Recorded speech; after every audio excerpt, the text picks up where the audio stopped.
প্রকৃতি এবং আধ্যাত্মিকতার অপূর্ব এক মেলবন্ধন মধ্যপ্রদেশের জব্বলপুর। আর আমাদের এবারের মধ্যপ্রদেশ ভ্রমণে থাকবে এই দুয়েরই ছোঁয়া। শুরু করছি আমাদের এবারের মধ্যপ্রদেশ সিরিজের দ্বিতীয় পর্ব। Hello and welcome back to our channel. আমি সম্পিতা আর আপনারা দেখছেন সম্পিতানু ব্লগস। আরও একটা সম্পূর্ণ নতুন ভিডিওতে আপনাদের সবাইকে জানাই অনেক অনেক স্বাগতম।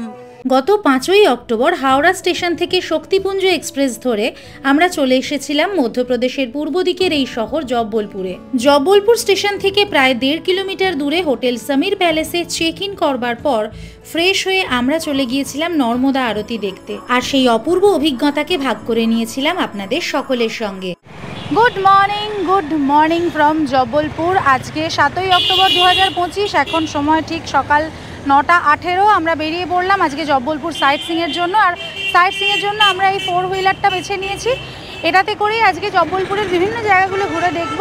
সারাদিন ঘুরতে আমাদের কত খরচ পড়লো আর কি জায়গা দেখলাম সবটা জানার জন্য ভিডিওটা শেষ অবধি দেখতে থাকুন। মধ্যপ্রদেশের বিখ্যাত পোহা আর ছোলা বাটুরে দিয়ে আমাদের কমপ্লিমেন্টারি ব্রেকফাস্ট সেরে সকাল সকাল সমীর প্যালেস থেকে বেরিয়ে পড়লাম।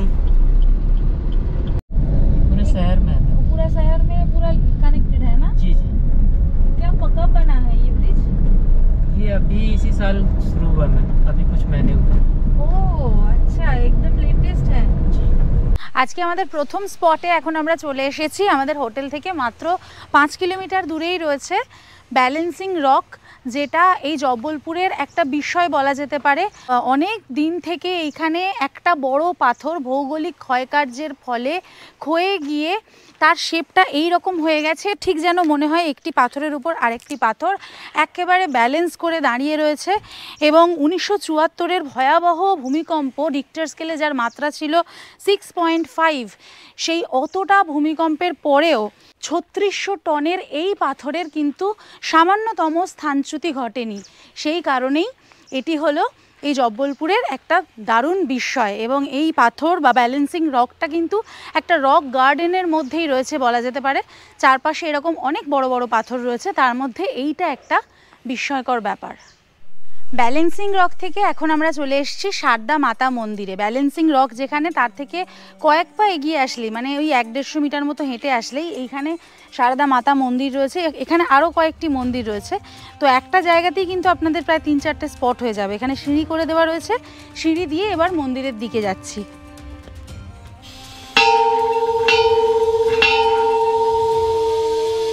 চারিদিকে বড় বড় পাথর এবং গাছপালায় ঘেরা অদ্ভুত সুন্দর পরিবেশে অবস্থিত সারদা দেবী মন্দিরে আমরা চলে এসেছি। প্রায় 60খানা সিঁড়ি অতিক্রম করে এখানে আসতে হয়েছে।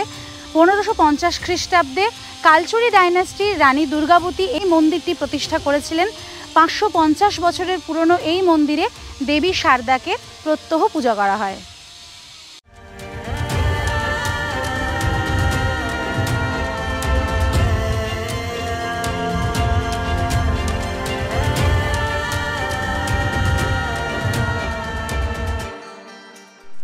এবার আমরা সারদা মন্দির থেকে নেমে এসে ব্যালেন্সিং রক আর সারদা মন্দিরের মাঝের পথ দিয়ে চলে যাচ্ছি মদন মহলের দিকে। এটাও কিন্তু এই একই স্থানে আরও একটি উল্লেখযোগ্য দর্শনীয় স্থান। এখানে ওঠার জন্য বেশ কয়েকটি পাথরের সিঁড়ি রয়েছে। এই সিঁড়ি ভেঙে আমরা মদন মহলের দিকে এবার যাব।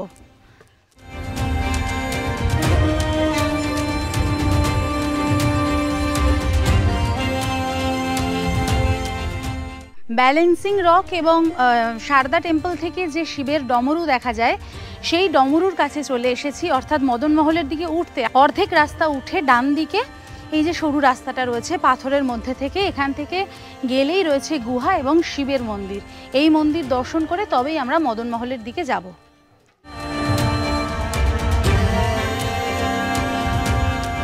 এই শিবের মন্দিরটি পাহাড়ের মধ্যে যেমন অভূতপূর্ব সুন্দর পবিত্র একটা পরিবেশ রচনা করেছিল, ঠিক সেরকম এই জায়গা থেকে পুরো জব্বলপুর শহরের অসম্ভব সুন্দর একটা ভিউও পাওয়া যায়। সেটি এখানে দাঁড়িয়ে দেখতে কিন্তু বেশ ভালো লাগছিল। আরও কয়েকটি সিঁড়ি ভেঙে আমরা চলে এলাম জব্বলপুরের ঐতিহাসিক দুর্গ মদন মহলে। এই মদন মহল দুর্গটি একাদশ শতাব্দীতে রাজা মদন সিং দ্বারা নির্মিত হয়েছিল। এই মদন মহল দুর্গটি রানী দুর্গাবতী দুর্গ নামেও পরিচিত। রানী দুর্গাবতী ছিলেন একজন বীর সুন্দরী এবং সাহসী গণ্ড রানী, যিনি এই জব্বলপুরের প্রচুর উন্নয়ন স্থাপন করেছিলেন। এখানে অনেক মন্দির, হ্রদ, অনেক কিছুই তিনি প্রতিষ্ঠা করেছিলেন। এই রানী দুর্গাবতী এবং তার সন্তান বীর নারায়ণের সাথে সম্পর্কিত ছিল এই ফোর্টটি। সেই কারণে অনেকে এটিকে রানী দুর্গাবতী ফোর্ট বা রানী দুর্গাবতী দুর্গও বলে থাকেন। এই দুর্গ সম্পর্কে কিন্তু স্থানীয়দের মধ্যে অনেক পৌরাণিক কাহিনীও প্রচলিত আছে। বলা হয় যে এখানে সোনার ইট এবং সম্পদ লুকিয়ে রাখা ছিল তৎকালীন রাজাদের, এবং এটাও মনে করা হয় যে এই দুর্গ থেকে নিরাপদ স্থানে যাওয়ার জন্য ছিল একটি ভূগর্ভস্থ সুদীর্ঘ সুড়ঙ্গ। এখানে অবস্থিত তিনটি প্রধান দ্রষ্টব্যের মধ্যে এই অংশটি হলো আস্তাবল। আস্তাবলের এখানে লম্বা একটা প্যাসেজ রয়েছে, ভীষণ ঠান্ডা এই এলাকা, তবে সমগ্র জায়গাটি একদম ভগ্নপ্রাপ্ত হয়ে গেছে। তবে দেখার জন্য যেটুকু পোর্শন বাকি রয়েছে এখানে আসলে এটা কিন্তু অবশ্যই আপনারা দেখবেন, ভীষণ ভালো অনুভূতি। এই মদনমহল ফোর্টের নিকটবর্তী রেলওয়ে স্টেশন হলো মদনমহল রেলওয়ে স্টেশন, যা এই দুর্গ থেকে মাত্র 3 কিলোমিটার দূরে অবস্থিত।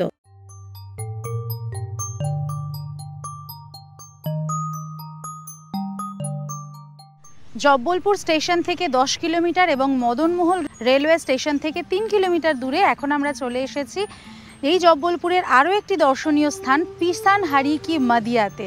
এইরকম অদ্ভুত একটি নামের জৈন মন্দির এখানে আছে এবং এই জৈন মন্দিরটি এখানে প্রতিষ্ঠা করা হয়েছে পিসান হারি নামে একজন বৃদ্ধ বয়স্ক মহিলার নামের উদ্দেশ্যে। কারণ এই পিসান হারি মহিলা আটা পিষে 1400 শতকে এই প্রচুর অর্থ সংগ্রহ করেছিলেন এবং সেই অর্থ দিয়েই কিন্তু এই মন্দির উনি নির্মাণ করেছিলেন।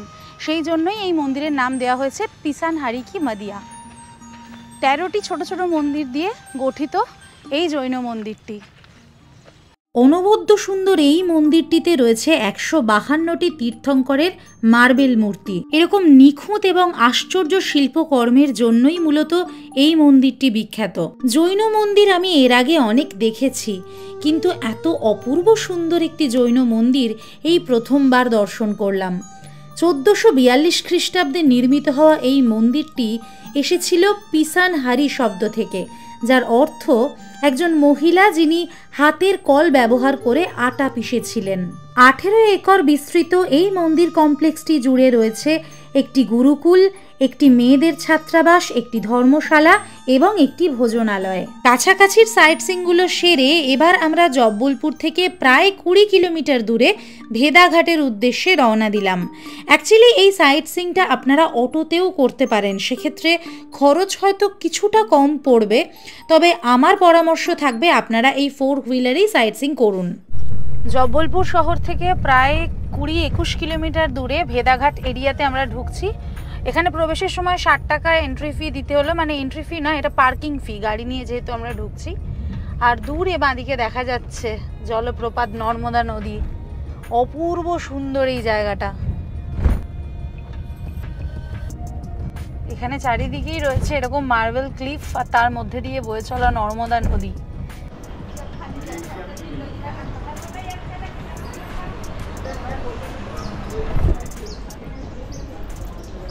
চলে এসেছি ভেদাঘাটে ধোঁয়াধার জলপ্রপাতের সামনে। আসলে কিন্তু ভেদাঘাট কোনো নির্দিষ্ট স্পট নয়, এই সমগ্র এলাকার নাম ভেদাঘাট এবং এখানে দেখবার জন্য বা করবার জন্য 5টি জিনিস রয়েছে। তার মধ্যে এক হচ্ছে ধোঁয়াধার জলপ্রপাত দেখা, যেখানে দেখার জন্য কাছাকাছি 1-2 পয়েন্ট করে দেওয়া রয়েছে, যে জায়গায় গিয়ে আপনারা কাছ থেকে জলপ্রপাতটি দেখতে পারেন। কিন্তু এখন যেহেতু প্রচুর জল রয়েছে, জলপ্রপাত কিচ্ছু বোঝা যাচ্ছে না, মানে একদম ওপর দিয়ে জল যাচ্ছে। সেকেন্ড যেটা করতে পারেন, এখানে রোপওয়ের ব্যবস্থা রয়েছে। এই রোপওয়ে করেই দেখছেন, এরকম রোপওয়ে করে একদম জলপ্রপাতের ওপর দিয়ে আপনারা একটা বার্ডস আই ভিউ পাবেন। আমরা সেটা করার চেষ্টা করব। 3 নম্বর হচ্ছে এইখানে রয়েছে বোট রাইড, খানিকটা দূরে গিয়ে মার্বেল রক এবং সেখানে রয়েছে বোট রাইড। মার্বেল রক দেখতে পারবেন এবং সেখানে বোট রাইড করতে পারবেন। তবে এখন নদীর যা অবস্থা, এখন কিন্তু বোট রাইড হচ্ছে না, জেনারেলি ওটা অক্টোবরের 15 তারিখের পর থেকেই হয়। আর 5 নম্বর হচ্ছে কাছেই রয়েছে চৌষট যোগিনী মন্দির, এইটা আপনারা দেখতে পারেন। তো এই 5টা জিনিস করার আছে। আমরা আপাতত রোপওয়ের দিকে যাই এবং রোপওয়ে দিয়ে ধোঁয়াধার জলপ্রপাত দেখি। আমরা এখন দাঁড়িয়ে আছি রোপওয়ে টিকিট কাউন্টারের সামনে। এই রোপওয়ের টাইমিং হচ্ছে প্রত্যেক দিন সকাল 10:30 থেকে সন্ধ্যে 6টা। টিকিট কাউন্টার থেকে টিকিট কেটে নিয়েছি। পার হেড আপ ডাউন ভাড়া পড়েছে 145 টাকা। 3 বছরের ওপরে সকলেরই টিকিট লাগবে। এই হচ্ছে এন্ট্রি রোপওয়ের।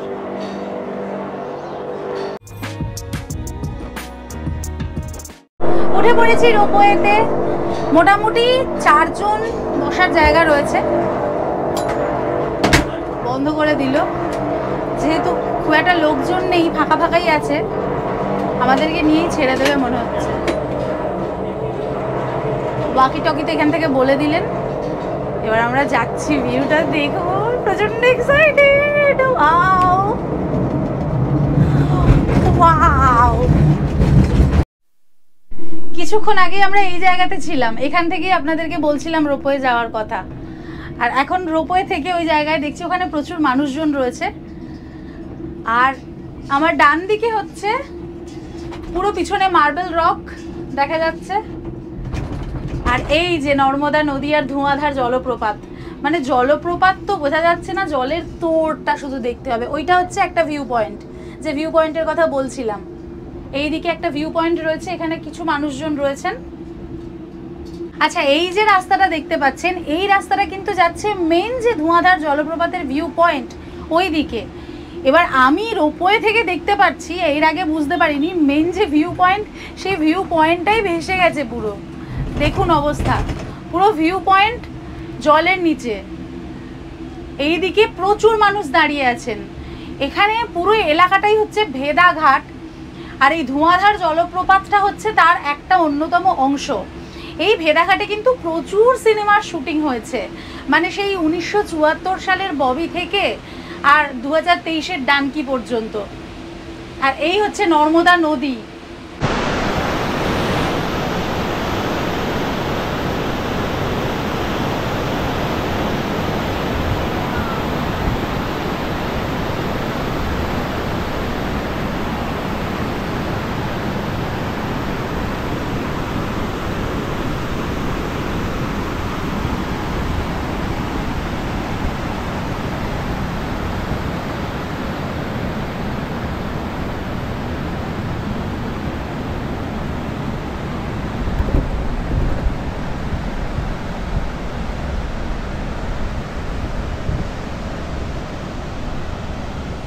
চলে এসেছি ধোঁয়াধার জলপ্রপাতের একেবারে কাছে। কোথায় আছি একবার দেখুন, নর্মদা নদীর গর্জনটা একবার শুনুন। কেন এই জায়গার নামটা হলো ধোঁয়াধার? জল এখানে এত ফোর্সে আসে যে জলীয় বাষ্প ধোঁয়ার মতো এই সাইডে দাঁড়ানো মানুষের চোখে মুখে লাগে, এবং সেখান থেকে এই জলপ্রপাতের নাম দেওয়া হয়েছে ধোঁয়াধার। তবে আমি যে সময় এসছি এখন তো পুরো দুধিল ফেনা হয়ে গেছে জলের এরকম তোড় আমি কোনোদিনও দেখিনি, কোনো ফটো কোনো ভিডিওতে। আপনারা দেখতে পারবেন, আমি ওপর থেকে দেখাচ্ছিলাম, ভিউ পয়েন্টগুলো সমস্ত ডুবে গেছে। জেনারেলি প্রত্যেক বছর যেটা হয়, মার্বেল রকের বোটিং শুরু হয়ে যায় 15ই অক্টোবর থেকে, কিন্তু এই বছর নর্মদা নদীতে এত জল, এত পরিমাণে বৃষ্টি হয়েছে, এই বছর 15ই অক্টোবরে বোটিং চালু হবে কিনা সে নিয়ে সবাই যথেষ্ট সন্দিহান। চাইলে আপনারা 500 টাকা দিয়ে এই ভেদাঘাট থেকে একটি 4 চাকা সাফারি গাড়ি বুক করে ঘুরে আসতে পারেন এই শুটিং স্পটগুলি থেকে। কিন্তু আমাদের এই জায়গাতেই এত সুন্দর লাগছিল, আমরা আর এখান থেকে অন্য কোথাও যাইনি। এখানে বসেই খানিকটা সময় কাটিয়ে রোপওয়ে করে আবার ফিরে এলাম। ধোঁয়াধার ওয়াটারফলস থেকে ফেরার পথে আমরা এখন একটু মিষ্টি টেস্ট করছি। এখানকার স্পেশাল রাবড়ি, মিল্ক কেক আর একটা প্যাঁড়া নিয়েছি। এইটার দাম পড়েছে 40 টাকা, মিল্ক কেকটা 30 টাকা আর প্যাঁড়াটা 10 টাকা।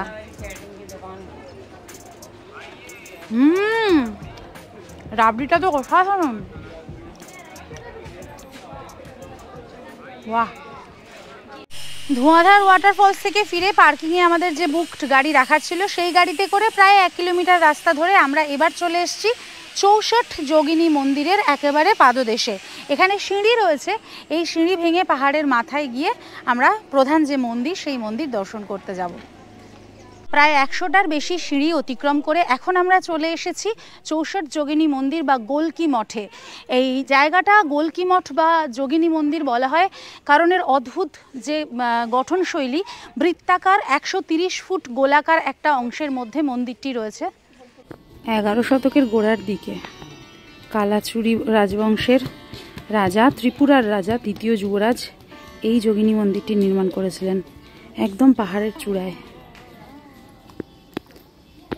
এরকম গোলাকার 130 ফুট গোলাকার স্থানের মধ্যে এরকম মন্দির সচরাচর দেখা যায় না। যদিও এই মন্দিরের নাম 64 যোগিনী মন্দির অর্থাৎ 64টি যোগিনীর মন্দির, কিন্তু এখানে রয়েছে 81খানা যোগিনী মূর্তি। তা সত্ত্বেও পণ্ডিতরা এই মন্দিরের নামকরণ করেছিলেন 64 যোগিনী মন্দির নামে। এখানে প্রত্যেকটি যোগিনীর আলাদা আলাদা রূপকে তুলে ধরা হয়েছে। গ্রানাইট পাথর দ্বারা গঠিত 10ম শতাব্দীর এই অপূর্ব সুন্দর মন্দিরটির বেশিরভাগ মূর্তি কিন্তু বর্তমানে ধ্বংসপ্রাপ্ত। মুঘল রাজত্বকালে মুঘল লুটপাটকারীরা এইভাবেই এই মন্দিরের ক্ষতি সাধন করেছিলেন। মন্দিরের গর্ভগৃহে হরগৌরীর কোষ্ঠী পাথরের মূর্তি রয়েছে।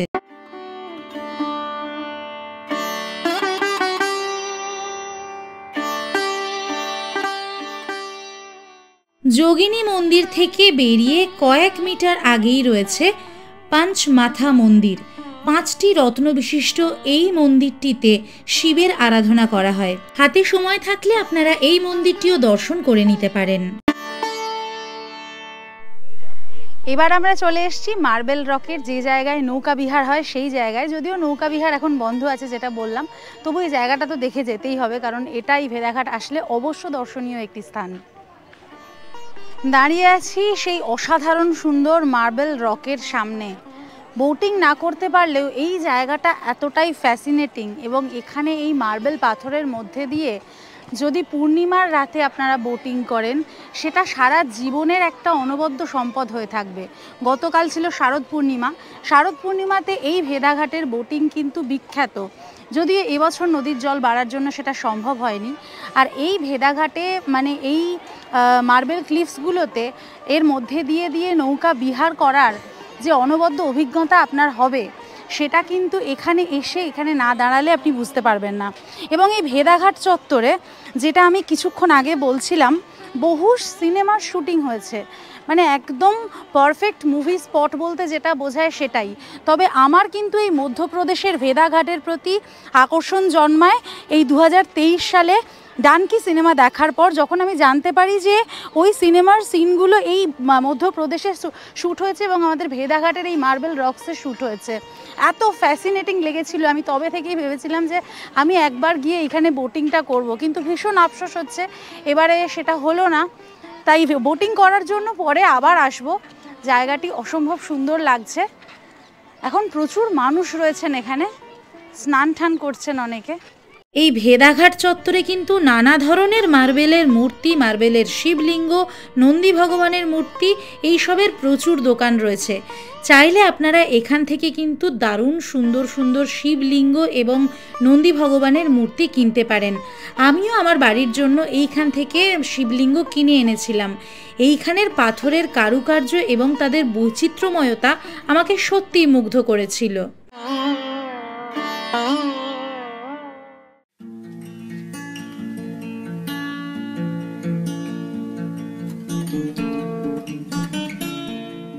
ঘড়িতে এখন সময় 2:40। আমরা রোড সাইড একটা ধাবাতে এসেছি যেটার নাম হাভেলি, কিন্তু ধাবাটা খুব একটা ভালো নয় আর কি। আমাদের ড্রাইভার দাদা নিয়ে আসলেন এখানে, সব জিনিসের অত্যন্ত দাম। আমরা একটা স্টিম রাইস নিয়েছি, 1 প্লেট 130 টাকা নিয়েছে। ডাল এইটুকু একটা বালতিতে দিয়েছে, এটাও ওরম 150 টাকা না সামথিং দাম। আর ডিমের কারি, 2টো ডিম 160 টাকা। তো ওভার প্রাইসই লাগছে। রেস্টুরেন্টটা, ধাবাটা এসিও নয়, নন এসি। এবং ভাত ওইটুকুনি দিয়েছে যতটুকু থালায় রয়েছে, ওটাই 1 প্লেট ভাত। তো ডেফিনেটলি একজনেরই ওটা লেগে যাবে। তো সেই জন্য এখন আবার একটা ভেজ থালি অর্ডার করলাম, যেটার দাম 180 টাকা ভেজ থালি। যাই হোক, এই দিয়ে আমাদের পেটে যেহেতু কিছু দিতে হবে তাই লাঞ্চ সারছি, তবে এটা একেবারেই রেকমেন্ডেড নয়। আপনারা ভেদাঘাটের কাছে অনেক ছোটোখাটো দোকান আছে, সেখানে খেয়ে নিতে পারেন, তাতে খরচ অনেক কম পড়বে। আর না হলে সাইট সিইং করে হোটেলে ফিরে গিয়ে খেতে পারেন, সেক্ষেত্রে খরচ অনেকটাই কমে যাবে। ঘড়িতে এখন সময় 3:15। এখন আমরা এসেছি জব্বলপুরের সবচাইতে বড় মন্দির ত্রিপুরী সুন্দরী মন্দিরে। এই মন্দির 1100 শতকের গোড়ার দিকে ত্রিপুরার রাজা দ্বিতীয় যুবরাজ নির্মাণ করেছিলেন। যে মহারাজা 64 যোগিনী মন্দির নির্মাণ করেছিলেন, ওনার দ্বারাই সমসাময়িক সময়েই এই মন্দিরও নির্মাণ করা হয়েছিল। এখানে দেবী দুর্গাকে পুজো করা হয় এবং দুর্গা পুজোর আগে 10 দিন ধরে, মানে মহালয়া থেকে আর দশেরা পর্যন্ত 10 দিন ধরে এখানে বিরাট ধুমধাম করে চলে দেবী দুর্গার আরাধনা। মন্দিরের প্রাঙ্গণে দাঁড়িয়ে আছি, এবার আমরা মূল মন্দির চত্বরে প্রবেশ করব। মূল মন্দির চত্বরে প্রবেশ করবার পরে এই রকম নাট মন্দির করা রয়েছে, চারিদিকে ছোট ছোট অনেকগুলো মন্দির রয়েছে, আর সোজা চলে গেলে গর্ভগৃহ, সেখানে রয়েছে মূল দেবী দুর্গার বিগ্রহ। এই মন্দিরের ইতিহাস কালচুরি আমলের। সেই সময় এই মূর্তিটি পূজিত হতো। মূর্তির 3টি রূপ, রাজরাজেশ্বরী, ললিতা এবং মহামায়া। কথিত আছে যে কালচুরি রাজা কর্ণদেব আদিশক্তির এক রূপ ত্রিপুরার স্বপ্ন দেখেছিলেন। রাজা কর্ণ এই মূর্তিটি স্থাপন করেছিলেন। মূর্তিটি পশ্চিমমুখী একটি পাথরের উপর অর্ধনগ্ন অবস্থায় ছিল। আসলে এটি একটি শক্তিপীঠ, যেখানে শক্তির আরাধনা হয়ে থাকে। যজ্ঞাহুতির ব্যবস্থাও রয়েছে এই মন্দির প্রাঙ্গণে। ত্রিপুরা কথার অর্থ 3 শহরের সমষ্টি, আর সুন্দরী অর্থে মনোমুগ্ধকর নারী। অতএব এই স্থানটিকে 3টি শহরের সুন্দরী দেবীদের বাসস্থান বলা হয়। স্থানীয়দের কাছে অত্যন্ত জাগ্রত এই মন্দিরে টানা 9 দিন ধরে ধুমধাম করে নবরাত্রি অনুষ্ঠান অনুষ্ঠিত হয়।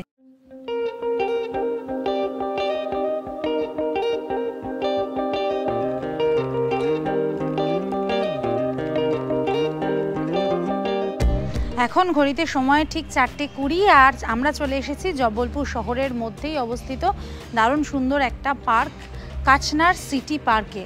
এই পার্কের বিশেষত্ব কি সেটা ভেতরে ঢুকে বলবো। আপাতত পার্কের টাইমিং হচ্ছে সকাল 6টা থেকে রাত 9টা, আর এখানে প্রবেশের জন্য আলাদা করে কোনো প্রবেশ মূল্য লাগে না।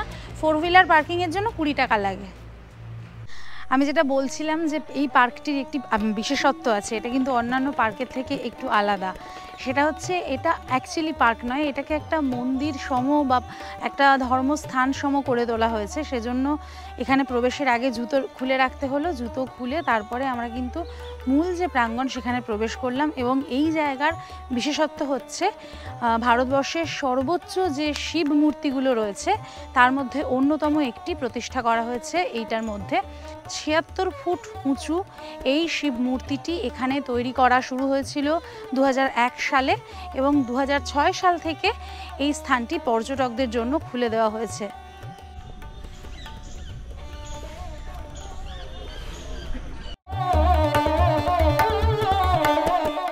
আচ্ছা, এখানে মহাদেবের পাদদেশ থেকে যাওয়ার কিন্তু একটা জায়গা আছে, একটা গুহা করে দেওয়া রয়েছে।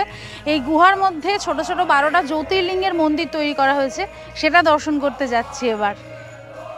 ভিতরে প্রবেশের পরে এই রকম একটি করে শিবলিঙ্গ, এবং তার উপরে এই যে সোমনাথ, শ্রী সোমনাথ গুজরাটের, মল্লিকার্জুন হায়দ্রাবাদ, মহাকালেশ্বর যেখানে আমরা যাব, এটা মঙ্গলেশ্বর, বৈদ্যনাথ মহারাষ্ট্র, ভীমশঙ্কর, রামেশ্বর তামিলনাড়ু, নাগেশ্বর গুজরাট, বিশ্বনাথ ইউপি, ত্রম্বকেশ্বর মহারাষ্ট্র, শ্রী কেদারনাথ, আর দেখি ঘুমেশ্বর মহারাষ্ট্র। বাস খতম হয়ে গেল আমাদের 12টা জ্যোতির্লিঙ্গ দর্শন করা। ভীষণ সুন্দর এক একটা মূর্তি বা এক একটা জ্যোতির্লিঙ্গ কিন্তু এক এক রকম। খুব ভালো লাগলো এই জায়গায় এসে।